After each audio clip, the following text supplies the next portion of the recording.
Hi friends, అందరూ ఎలా ఉన్నారు? నేనైతే చాలా బాగున్నాను. మీరు కూడా అందరూ బాగుండాలి అని మనసారా కోరుకుంటూ ఈరోజు మనము లండన్ దేశంలోని యునైటెడ్ కింగ్డమ్ ఇక్కడ శ్రీ సనాతన హిందూ మందిర్ అని ఒక దేవాలయం ఉంది. ఆ దేవాలయం యొక్క విశేషాలను అన్నింటినీ తెలుసుకుందాం రండి.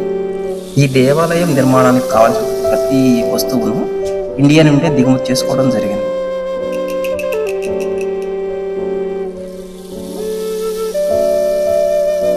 ఈ దేవాలయం పూర్తి విశేషాలను తెలుసుకుందాము రండి, వెళ్దాం.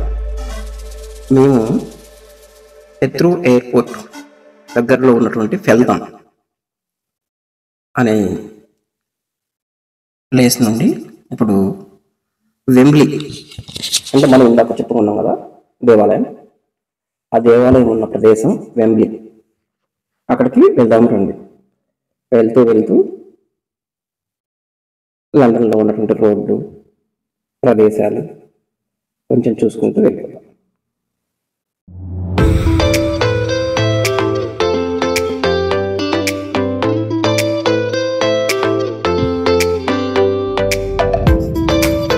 ఫ్రెండ్స్, మనం వెళ్ళే దారంతా చాలా చూడడానికి అందంగాను, ఎటువంటి ఇక్కడ అంటే పొల్యూషన్ చాలా తక్కువగా ఉంటుంది. ఇక్కడ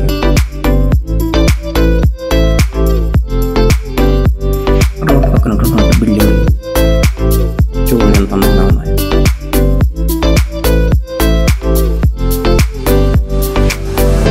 ఇటు వాతావరణం కూడా మన భారతదేశంలో కాదు అంత వేడిగాను అంత చల్లగాను కాకుండా మామూలుగా ఉంటుంది.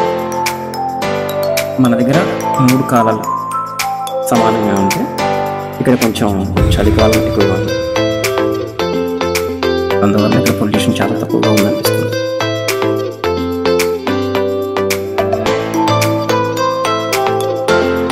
దాని కూడా ఉన్న అందము ఇళ్ళ నిర్మాణం చాలా బాగుంది. ఓ చిన్ని అడవి,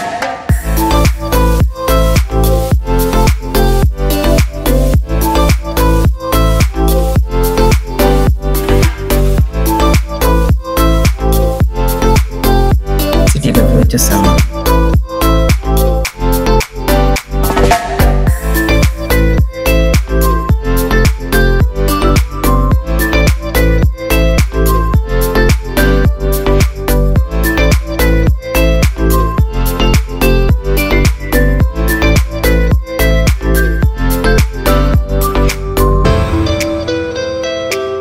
సీజన్స్ వల్ల కొంచెం సేపు మేము ఆగడం జరిగింది అండి. మళ్ళీ వెళ్ళిపోదాం.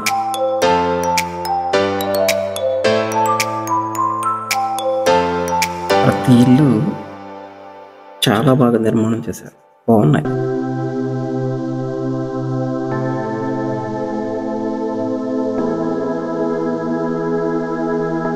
దేవాలయం విశేషాలు తెలుసుకునే ముందు కాస్త ఈ ప్రకృతి అందాలు చూసుకుంటూ వెళ్ళేవాళ్ళం. వచ్చేసాం మనం. ఇదే వెంబ్లీ. ఈ ప్రదేశంలోనే శ్రీ సనాతన హిందూ దేవాలయం ఉన్నది. ఇదే మనం ఎదురు చూస్తున్నటువంటి శ్రీ సనాతన హిందూ మందిర్.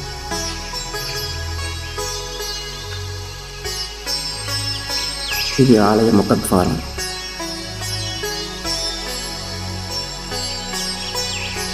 ముఖద్వారము తూర్పు అభిముఖంగా నిర్మాణం చేయడం జరిగింది.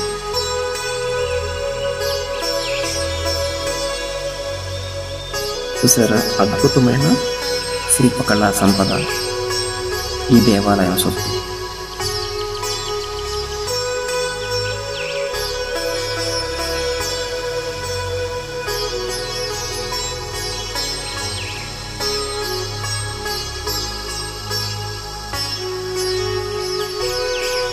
అండి లోపలికి వెళ్దాం.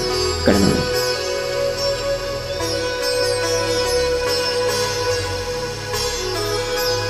శ్రీ సనాతన హిందూ మందిరం ఇది వెంబ్లీలో ఉంది మరియు సంప్రదాయ హిందూ నిర్మాణ శైలికి ప్రసిద్ధి చెందింది. ఈ మందిరం 3 రకాల రాళ్లతో నిర్మించబడింది. బయటి దానికి అంటే ఇప్పుడు మనం చూస్తున్నాం కదా, ఇది మొత్తం జైసల్మేర్ సున్నపు రాయిని వాడారు. లోపల భాగానికి మాత్రం గుడి ఆలయం లోపల బన్సీ బహదూర్ మరియు పాలరాయి ఉపయోగించారు లోపల. ఇవన్నీ మన భారతదేశం నుండి దిగుమతి చేసుకోవడం జరిగింది. మందిరం లోపల అనేక హిందూ దేవతల కోసం మందిరాలు ఉన్నాయి లోపల కూడా.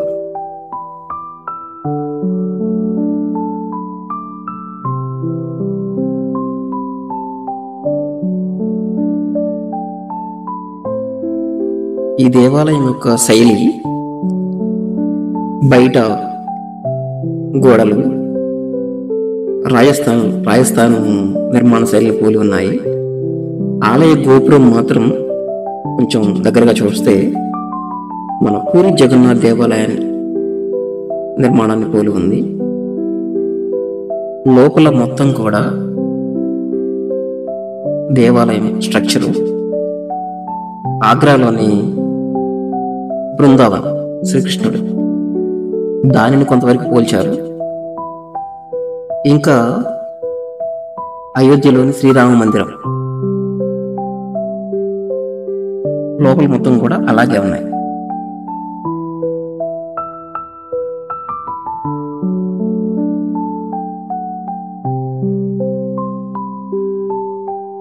ఇది సంప్రదాయ హిందూ నిర్మాణ శైలిలో నిర్మించబడిన మొట్టమొదటి మందిరం లండన్లో.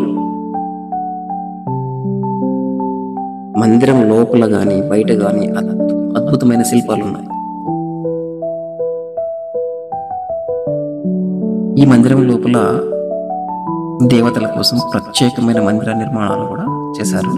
మనకి లోపలికి వెళ్ళి వీడియో తీయడానికి అవకాశం లేదు. అందుకోసమే ఈ బయట ఉన్నటువంటి దేవాలయం యొక్క స్ట్రక్చర్ మాత్రం చూపిస్తున్నాను. ఇది శ్రీ వల్లభ నిధి యూకే అనే స్వచ్ఛంద సంస్థ ఈ మందిర నిర్మాణానికి నిధులు సమకూర్చింది. ఇప్పటికి కూడా వాళ్ళే దీనిని నిర్వహిస్తున్నారు.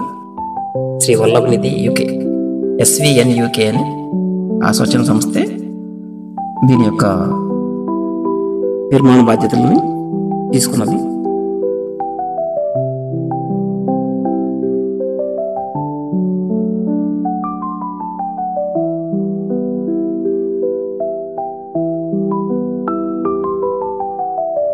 చూసారా గోపురం?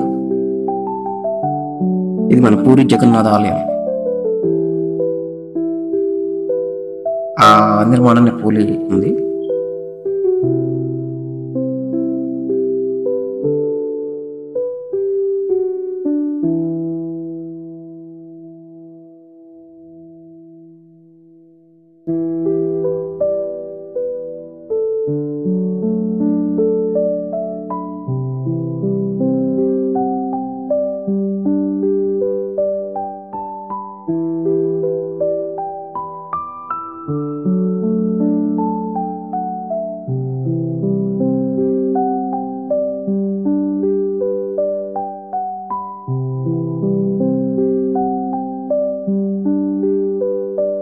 ఈ దేవాలయంలోకి వస్తే మనసు చాలా ప్రశాంతంగా అనిపించింది మాకు కూడా. ఇంకో విశేషం ఏమిటి అంటే, ఈ దేవాలయంలో ప్రత్యేకంగా ఒక దేవుడికంటూ పూజలు చేయడం లేదు. అందరి దేవుళ్ళకి మనం వెళ్ళి లోపలికి వెళ్ళి స్వామివారిని దర్శించుకొని దండం పెట్టుకొని బయటకు వచ్చేయడమే.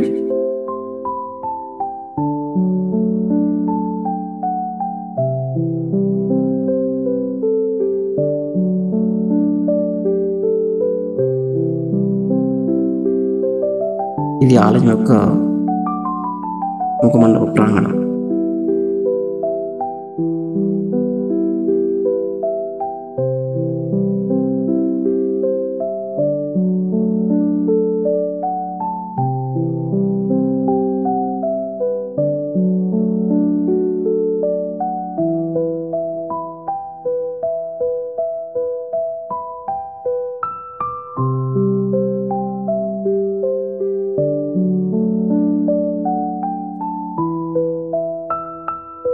ఇలాగే సేమ్ ఇంకో దేవాలయం కూడా ఇక్కడ ఉంది. అది బ్రెంట్లో ఉంది. ఈ దేవాలయాన్ని 2010లో ప్రారంభించబడిన ఈ దేవాలయం దీన్ని నిర్మించడానికి 14 సంవత్సరాల కాలం పట్టింది. భారతదేశం నుంచి తీసుకొచ్చిన సున్నపురాయితో ఈ దేవాలయం నిర్మించబడిందని చెప్పుకున్నాం కదా. ఇది 9700 చదరపు మీటర్ల విస్తీర్ణంలో ఉంది.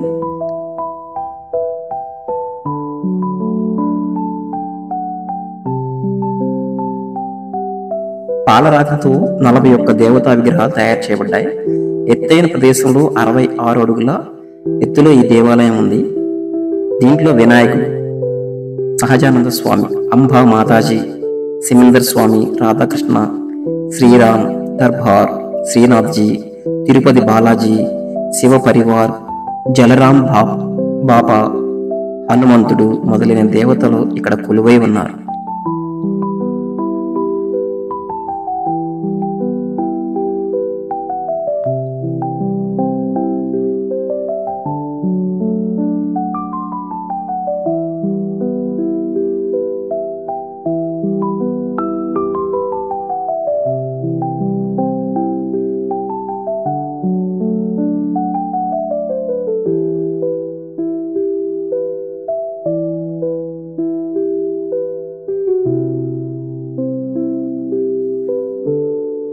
ఈ దేవాలయం ఎదురుగా మన భారతదేశంలో లాగానే దేవతా విగ్రహాలు చిన్న చిన్నవి ఇక్కడ అమ్ముతున్నారు. చూడడం కూడా చాలా బాగున్నాయి. మీకు కూడా చూపిద్దాం అనే ఉద్దేశంతో ఇది కూడా షూట్ చేయడం జరిగింది. చూడండి బుద్ధుడు ఎంత బాగున్నాయో.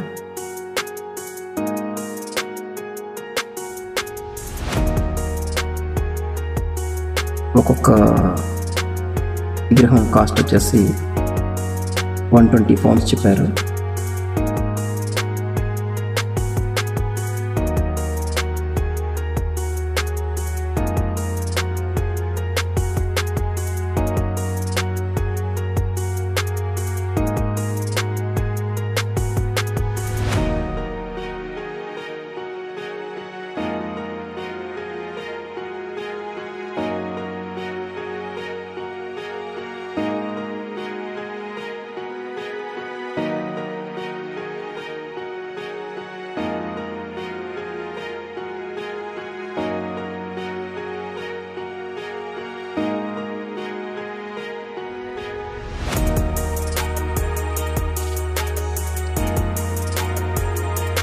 ఓకే ఫ్రెండ్స్, వీడియో నచ్చితే లైక్ చేయండి, షేర్ చేయండి, సబ్స్క్రైబ్ చేసుకోవడం అస్సలు మర్చిపోవద్దు.